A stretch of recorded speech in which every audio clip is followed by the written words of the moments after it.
All right. Well, week 6.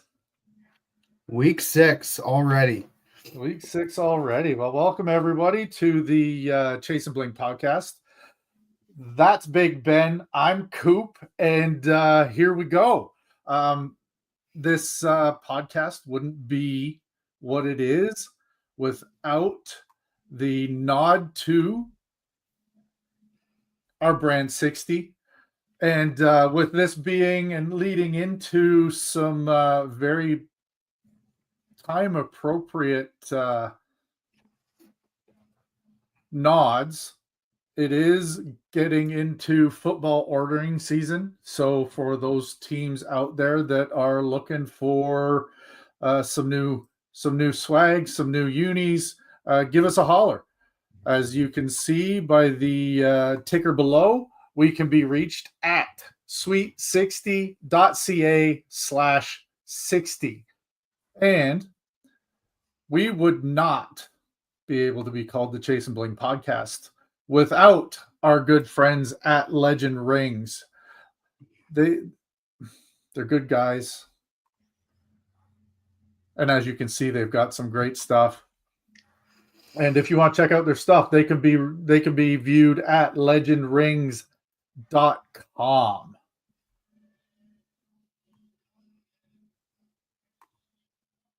All right, Mr. Ben. All right, Coop. We got a good one today. Yeah. I'm excited to talk about this, and it was an idea that was put forth a couple of times over the socials by a good friend and former coach of mine, and we were scheduled to have Ray on the pod today, but unfortunately, through the world of technology, sometimes things happen, and we weren't able to get Ray on, and we were hoping to have. Oh, guess what? Guess who just popped into the show? Our good friend from last week, Coach Craig. Hey, how are you? Hey, Craig, how are you? How are you? Oh, it's been a week. Like the week before, obviously, with the combine was fantastic. Well, guess what? I got sick. I caught something. When you're you were catching something last week when we talked, and I still got it. And then today I got to go to the hospital, get the abdomen drained, which I get that every 2 or 3 weeks, and that's no fun. That's no picnic. And then, crazily enough, on Monday, we have a sunken living room here. Yeah. And there's 2 steps. And Kathy took the dog out. And I took 1 step, and my leg didn't feel good. And I thought, oh, my goodness. Now, I had this before, and I hit the deck. And I thought, Jesus, what should I do? Should I stay here? No, you know what? So I took the 2nd step, and both legs just gave out, and I fell backwards. Oh, no. Yeah, I mean, it was not fun. And when I fall, I can't get up. Yeah. So I was lying there, and I called Kathy. I said, hey, I fell. Okay. So she ran in, got 2 neighbors over to lift me up, walked me to, because my legs weren't working. It was just crazy. Walking to the bedroom, put me in the bed, and then I think I was dehydrated. Yep. And so I just loaded up, got some Gatorade, got some water, and then it's been better, but I'm still kind of shaky. So it's been a couple of weeks. Yeah, no doubt. It's been an interesting one around our parts here for Big Ben and myself. We went through and had a horrendous ice storm come through over the weekend, and power has been out for a lot of people since Saturday, Sunday, and lots and lots of tree debris all over the place, and tons of cleanup to do. But it's funny how Mother Nature works, because today is sunny, and we're scheduled to hit about 18 to 20 degrees. Wow. And you wouldn't know we had an ice storm 4 days ago. Yeah, it's crazy. It's incredible. So, it is. Well, we're happy to have you on. I was hoping to talk to Ray. I haven't talked to him for a while. I know. Follow him on Facebook. We've been trying to work through some technical difficulties. Unfortunately, we can't get Ray's connectivity quite right to get him on today. But we're gonna have some fun going through this topic that he posted to the world of social media. Yeah, and have some fun discussing what an all-Canadian CFL might be like. So we put forth some time today. Ooh, I'm missing a bunch of things today, Ben. It's no, not that one. Hey, there we go. Technical difficulties all around. And I do thank Ray for providing some real juicy content for us to talk about. And Ben, I know you're looking forward to this. Oh, I am. This topic is a different one, but it's intriguing knowing the three of us are as Canadian as it gets. Love this game in all different aspects. So it's going to be interesting to see where the three of us stand with the potential all-Canadian CFL idea. And, we have it's funny because when we were looking at doing this and the potential of having the four of us on where I know that the three of us have CFL experience, but we have experience in the CFL in different places. We've got Craig with the director of player personnel scouting side and, him being heavily involved in going and looking at US talent. Then we were hoping to have Ray on, but Ray comes from the coaching side of things in the CFL. So Ray spent more time on the coaching side, working in and around the talent that Craig was out looking for and getting, and then myself as the player who interacted with everyone within the room. And then yourself being that other side of the fence where, sometimes we forget as people that are within the ropes, we kind of forget what the thoughts and opinions are of the people that are actually paying for tickets and to see the product that is out there and how you would feel should something like this happen or have been happening, throughout.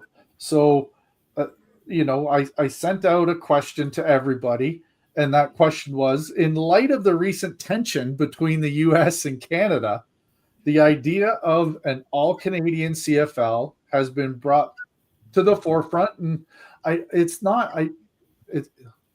know there's been at least a few people talk about this throughout the decades, but it's been brought back to the forefront. And in your opinion, what would happen to the CFL if something like this were implemented?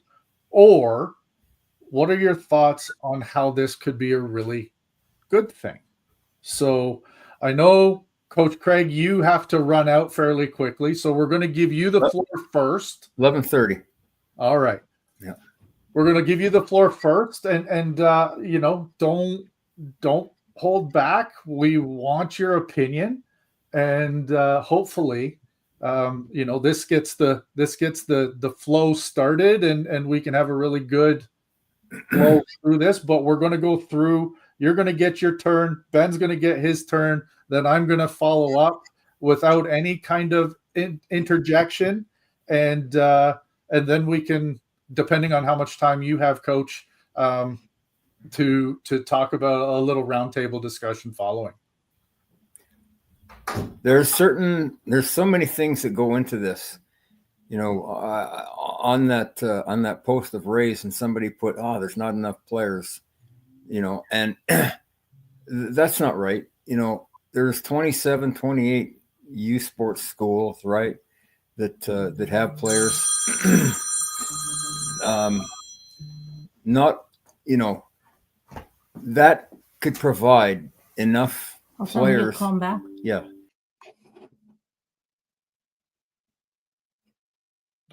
What'd I do?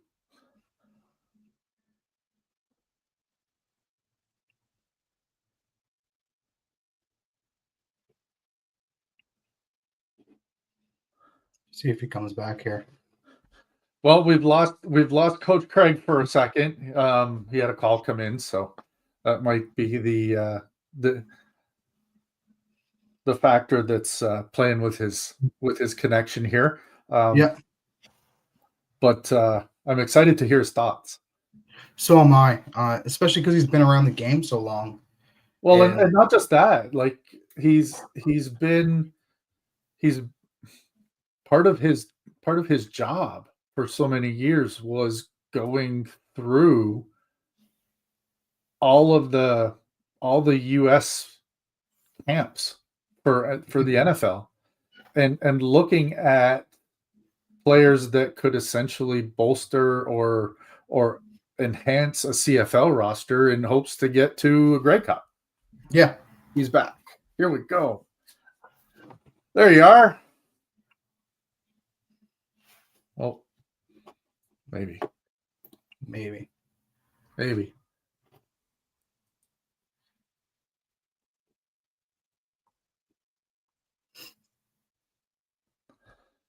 But yeah, so when Coach, here we go. Talk about issues. The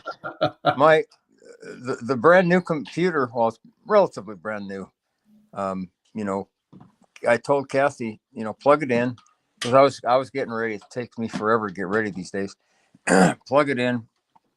So did, and all of a sudden it comes up. There's a problem with the power or something like that, and I thought, what the hell is going on? So now I'm on my phone. Anyway, leave it there. Okay. Now I'm on the phone, so we should be good. And anyway, there's enough players. There's a lot of players. Now, the quality of the players compared to some of the guys in the States, there's definitely a difference.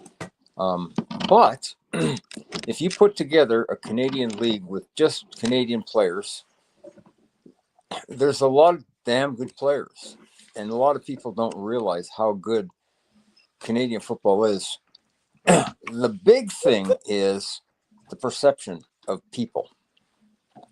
And would they go and buy tickets, to go see, like a Canadian receiver that's playing now? Look at some of the Canadian kids that are in the CFL nowadays. McInnes, Schaefer Baker, those kids are top of the line, and there could be players like that. What happens when you come to the CFL as a Canadian? It's all about development. And I've always said this, it's all about development, and kids can definitely develop. And if you're playing football, for 20, doing the deal, 24 hours, 365 days, because they all train now, and you're making money for it, you're going to get better. So that's the big thing, is I believe that it could be a possibility. What is the season ticket holder of the Saskatchewan Roughriders going to do? What are they going to say? How are they going to feel about this? About just Canadians? About the Canadian quarterback situation? Is there enough quarterbacks just for 9? Never mind backups. That could be an issue, and it gets to that, and that's a big part of it, right? Because there's a lot of to me, there's been guys that have come through, like the kid from Western. I liked him. He's playing in Europe now. O'Connor, loved him. UBC kid, won the Vanier Cup. Not playing anymore.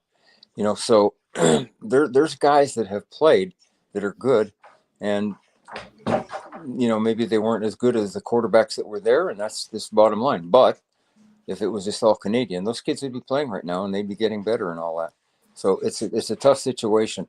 Like I said, the big thing is the perspective from people right across the league. Would they come to see a Canadian product? Well, we've got somebody up next that is exactly in that demographic, because Ben is one of those people. Yeah. So Ben, what are your thoughts on this? Well, it raises a good question because, you're right. There is few quarterbacks that could, whether it's 9, do we have enough for a backup? Well, that's a question, but I see it an immediate impact as it will have a national impact. There'll be some people behind this that will just further gravitate towards the game. I don't think the CFL is broadcasted enough to get to certain areas of this country. And if the forefront of it being an all-Canadian game could reach those people that typically might not be interested in. That being said, I think it would take some time in the CFL to get adjusted, but I think an immediate impact would be the youth sports.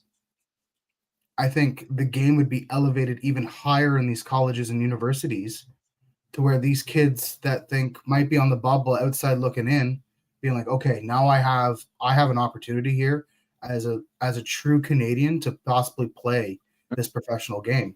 Yeah. And I think that's where it starts first. It will start with the youth sports, and once they start picking up steam, it'll transition into the CFL game. I just think it'll take some time. It'll go through its bumps like anything would, but it would, once they developed and got where they wanted the product to be, I think it would be a really good product. Mm-hmm. Yeah. It's one of those interesting, thought-provoking ideas.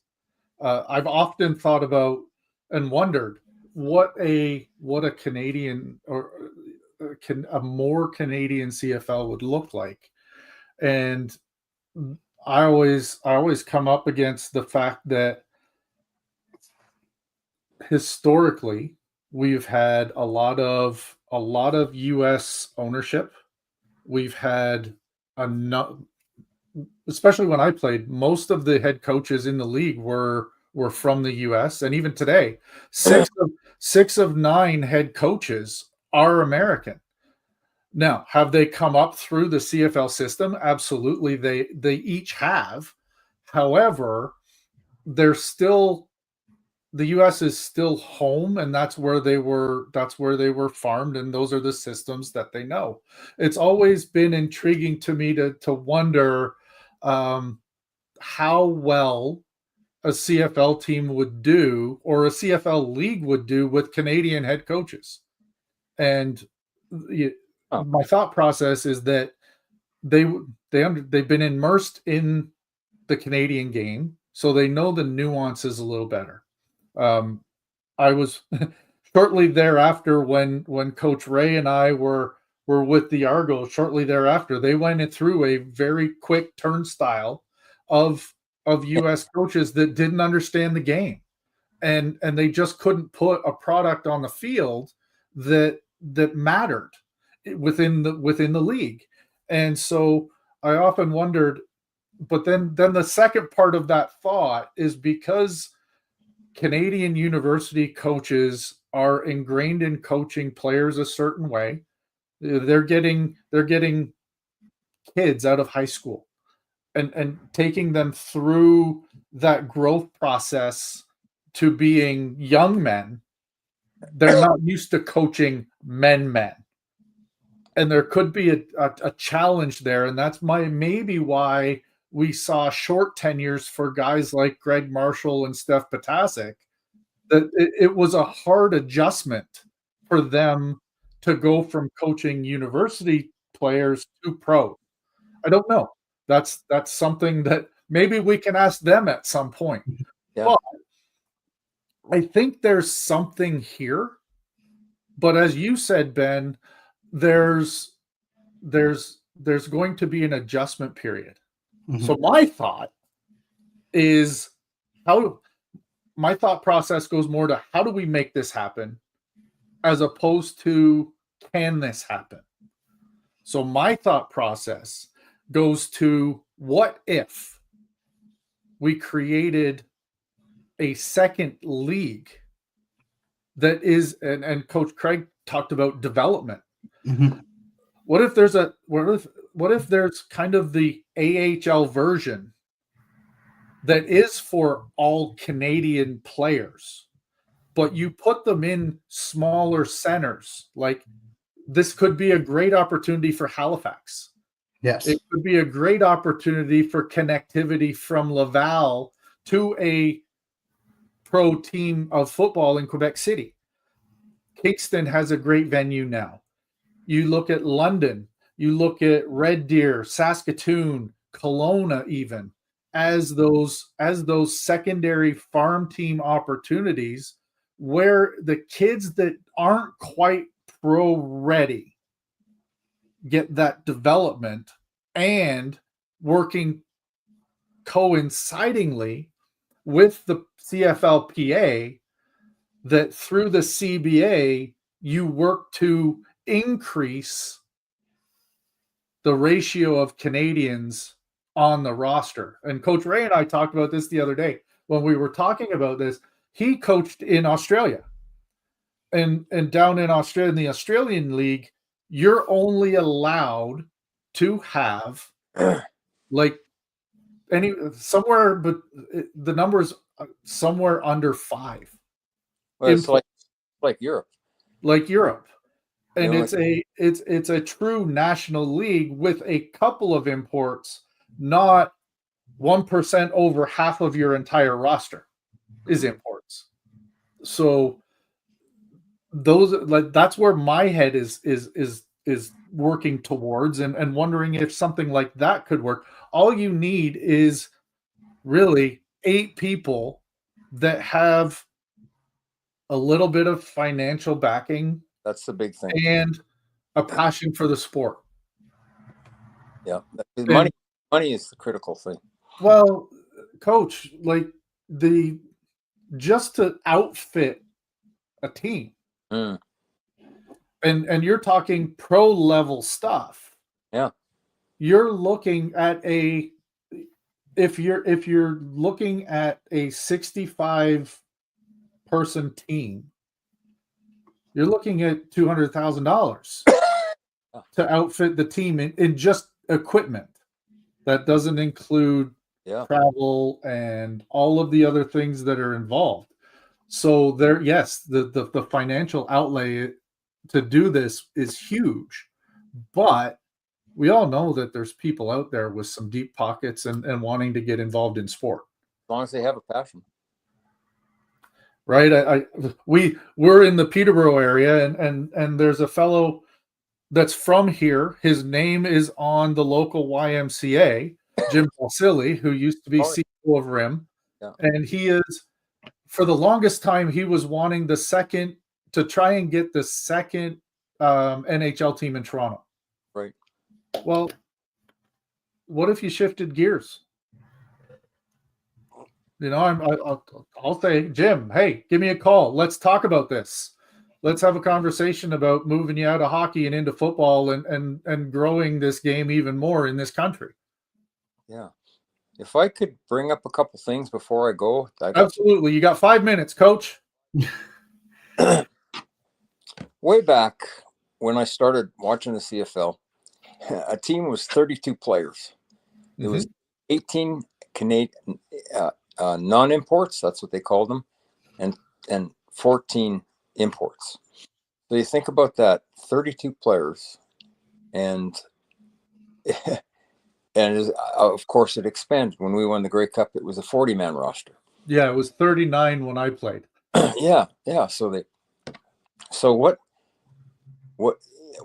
possibly could be done is scale it down a bit, just because of the amount of Canadians that can come.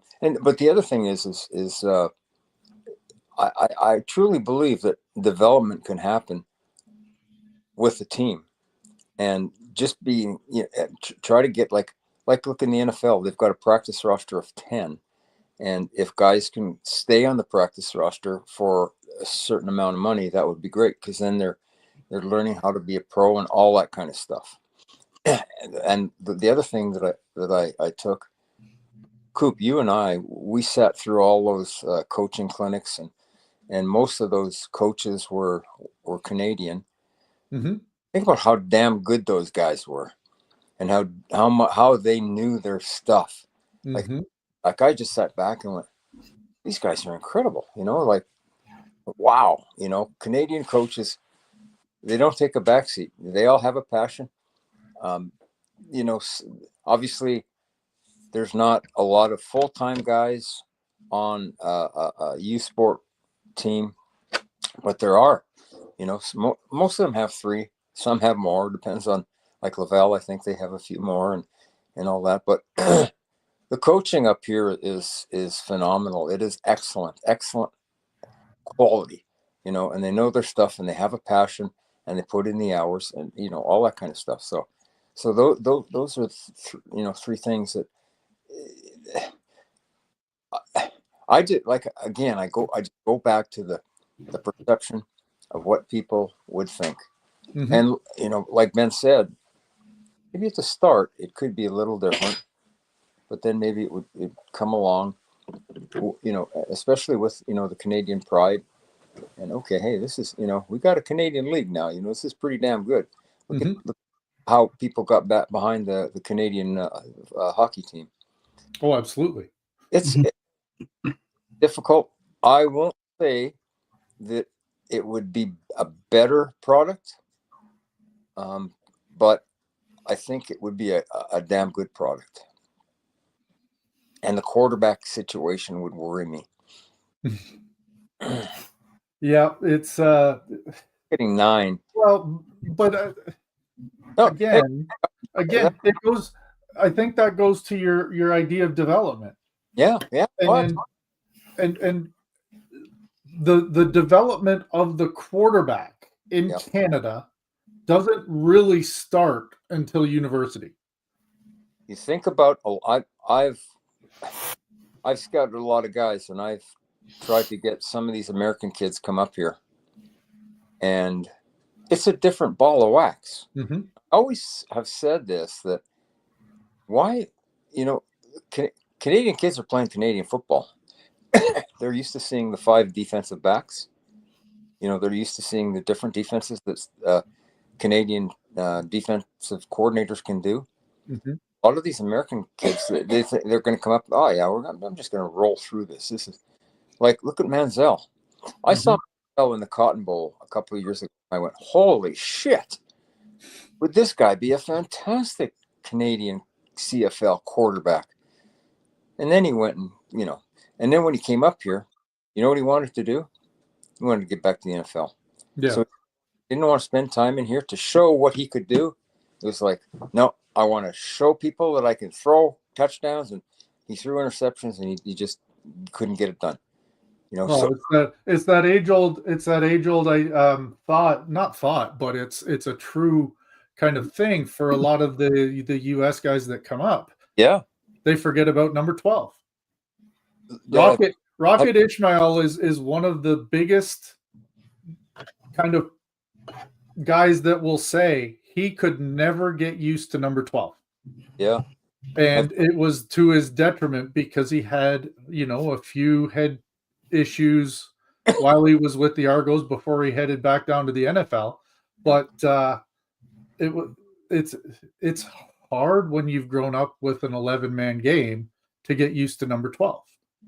Absolutely. And then one last thing, because it's 11:30 right now, but yep. Have you heard Chad Johnson talk about his time in the CFL? Absolutely. man, I can't believe it. I can't believe the talent here. Obviously some of the talent would have been Americans, but there are some Canadian kids. Like you take a look at some of those Canadian kids, defensive backs, etc. Look at it. Just hey, it's a numbers game. Yeah. Okay, I gotta go, guys. All right. Thanks for being on. We'll talk soon. Sounds good.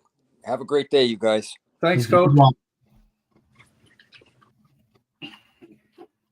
No, he's got some good points. But like what you said with like an AHL type thing, I know in the OHL, they're only allowed so many imports on the team. Mm-hmm.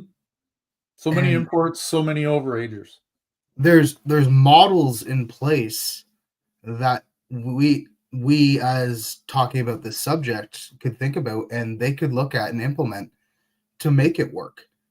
Mm-hmm. But you're right. It all starts with the reps and all that kind of stuff for these kids. Well, yeah, Coach Craig talked about the whole quarterback situation, and like I was saying, most Canadian quarterbacks don't get true coaching until they hit either late high school or when they get into university.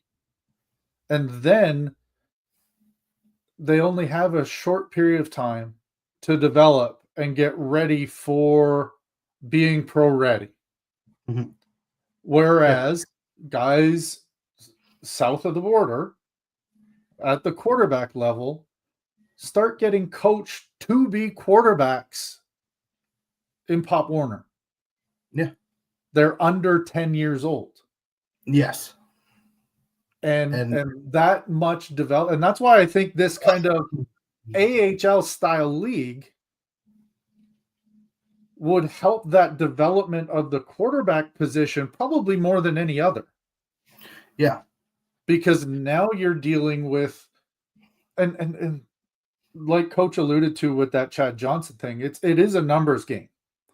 There are only so many spots available for players to move from college to pro. Yes. We now have 2 pro leagues in the US and 1 in Canada. Mm-hmm. I'm going to specifically talk to the one in Canada because that's the one that is near and dear to my heart. Mm-hmm. There are 9 teams.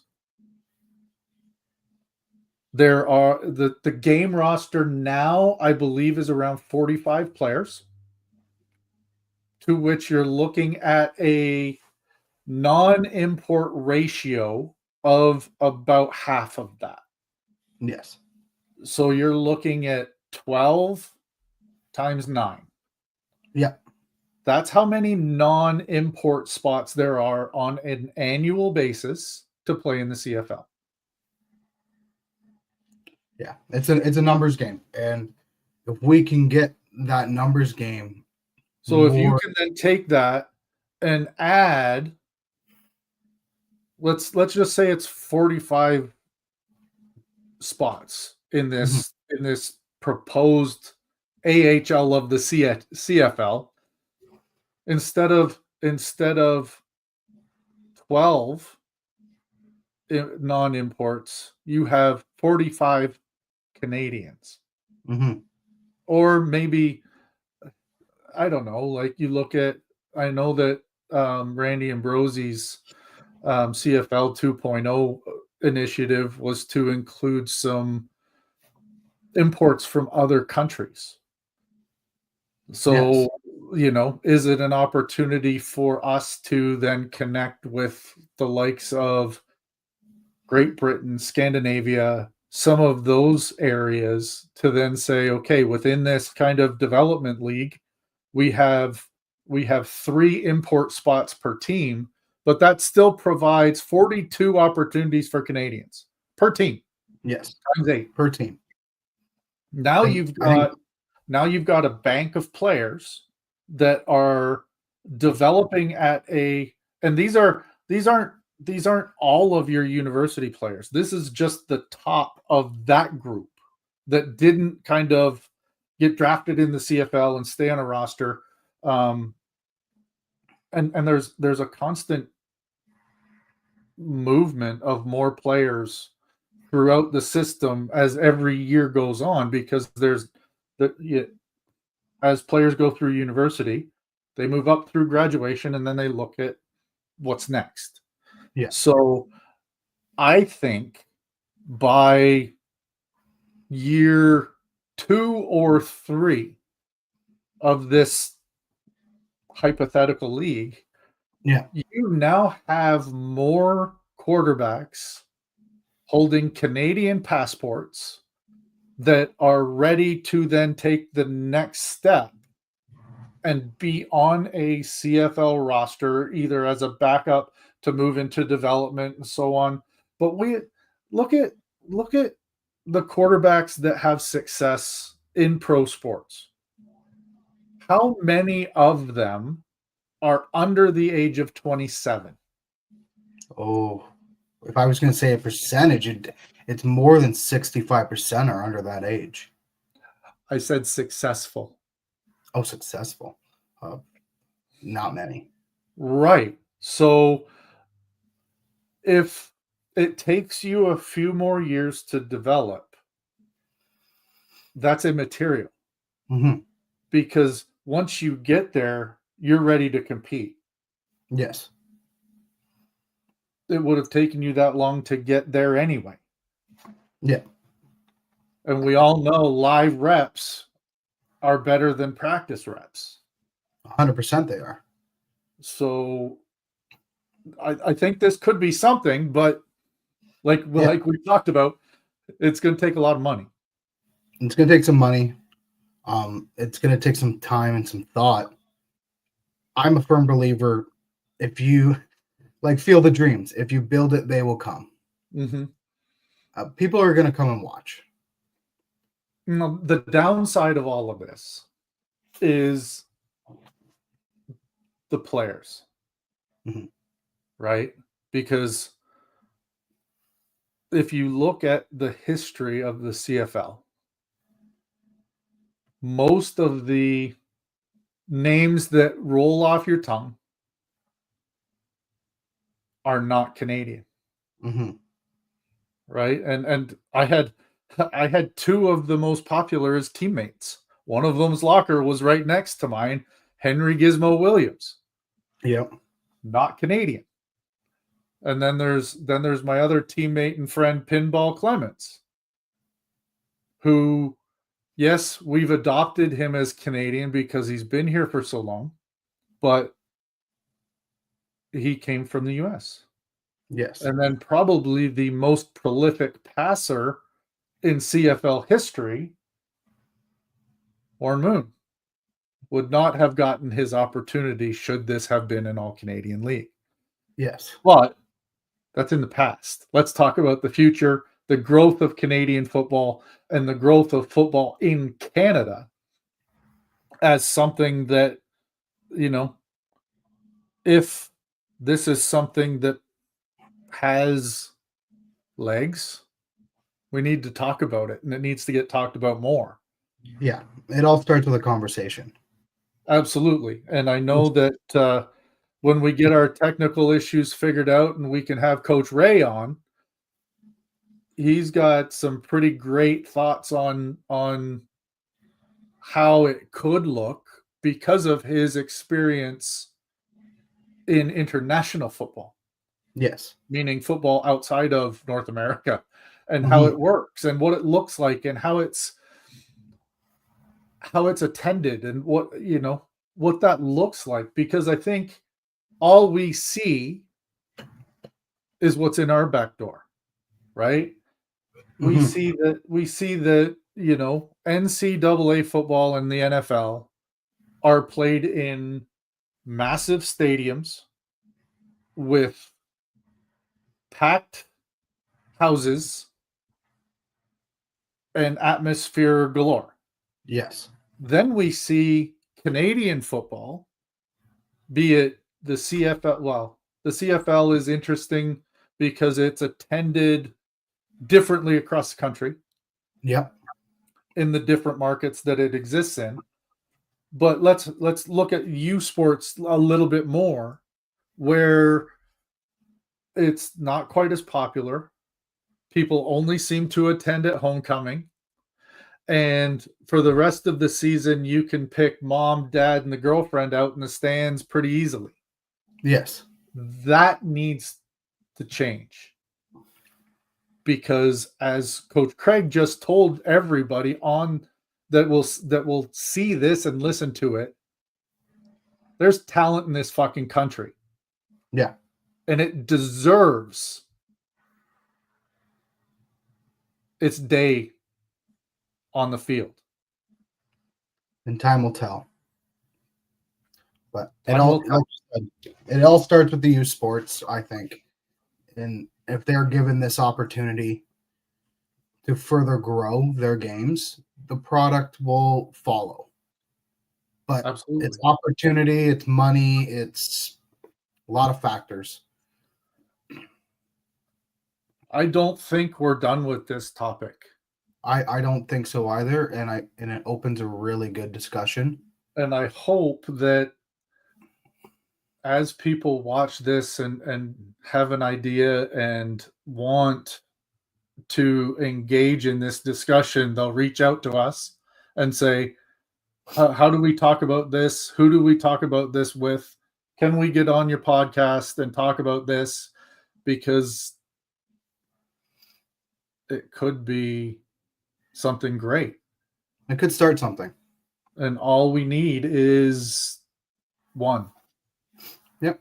It only starts with one. And then we do the double mint gum commercial, because when they tell two friends and they tell two friends and they tell two friends, all of a sudden we are working towards something great. Yes. And that's all that we want. That's all we want. That's all that we want. Well, Coop. All right. Well, another good episode. Another great episode. That brings me to our friends at Black Distillery, our sponsor for the pod game. They're located at 9900 Street East in Peterborough. You can always find them at blackdistillery.com. Good products, great people. Go give them a shout. Go give them a taste. You won't be disappointed. But that also leads me to we would like to remind everyone to drink responsibly and abide by your local drinking age. We are not responsible for any actions or outcomes as a result of your personal decisions within the pod game.